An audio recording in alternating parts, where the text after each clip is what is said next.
নির্বাচনের ছুটি শেষে শুরু হয়েছে বেনাপোল বন্দর দিয়ে ভারতের সঙ্গে আমদানি রপ্তানি বাণিজ্য ও পাসপোর্টধারী যাত্রী যাতায়াত। বিস্তারিত জানাতে বন্দরে আছেন সহকর্মী আজিজুল হক, সরাসরি যাচ্ছি তার কাছে। এবার ত্রয়োদশ জাতীয় সংসদ নির্বাচন নিরাপদ এবং ঝুঁকির মুক্ত রাখতে সরকার বন্ধ রেখেছিল সীমান্তবর্তী জেলাগুলোতে বন্দরের কার্যক্রম এবং পাসপোর্টধারী যাতায়াত। তবে আমরা দেখতে পেয়েছি, বলা যায় সারা দেশে শান্তিপূর্ণভাবে ভোট গ্রহণ শেষে আবারও শুরু হয়েছে বাণিজ্যিক কার্যক্রম এবং দু দেশের মধ্যে পাসপোর্টধারী যাতায়াত। বেনাপোল বন্দর দিয়ে গত বৃহস্পতিবার থেকে শুক্রবার পর্যন্ত টানা 3 দিন বন্ধ ছিল আমদানি রপ্তানি বাণিজ্য, এবং ভোটের দিন অর্থাৎ 12 ফেব্রুয়ারি বন্ধ রাখা হয়েছিল দু দেশের মধ্যে পাসপোর্টধারী যাতায়াত।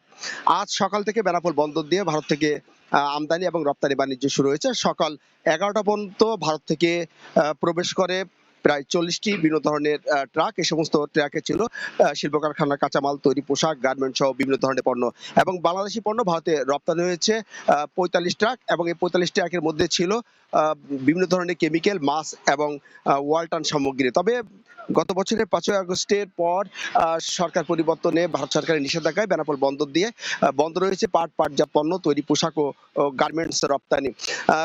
ভোটের দিন অর্থাৎ 12ই ফেব্রুয়ারি বেনাপোল বন্দর দিয়ে বন্ধ রাখা হয়েছিল পাসপোর্টধারী যাতায়াত। তবে গতকাল থেকে আবারও পাসপোর্টধারী যাতায়াত শুরু হয়েছে। গতকাল বেনাপোল বন্দর দিয়ে ভারত এবং বাংলাদেশের মধ্যে যাতায়াত করেছিল মাত্র 545 জন পাসপোর্টধারী। ভ্রমণ খাতে ভারত সরকারের নিষেধাজ্ঞার কারণে পাসপোর্ট যাত্রী বর্তমানে বেনাপোল বন্দর দিয়ে প্রায় 80% কমে গেছে।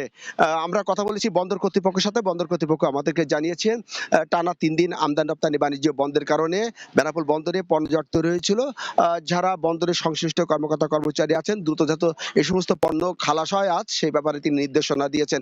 এছাড়া পাসপোর্টধারী যাত্রী যাতায়াত বন্ধ থাকায় কিন্তু চিকিৎসা, ব্যবসা, উচ্চশিক্ষা গ্রহণ সহ নানান জরুরি কাজে কিন্তু অনেকে ভারত এবং বাংলাদেশের মধ্যে যাতায়াত করতে পারেনি।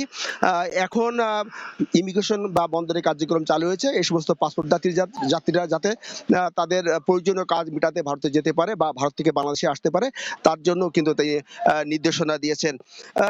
একটি কথা আপনাকে বলে রাখি যে বেনাপোল বন্দর দিয়ে যে সমস্ত পণ্য আমদানি হয় তার মধ্যে বড় একটি অংশ কিন্তু রয়েছে এই বিভিন্ন শিল্প কারখানার কাঁচামাল, তৈরি পোশাক এবং গার্মেন্টস সামগ্রী, এবং যে সমস্ত পণ্য রপ্তানি হয় তার মধ্যে রয়েছে পাটজাত পণ্য, তৈরি পোশাক।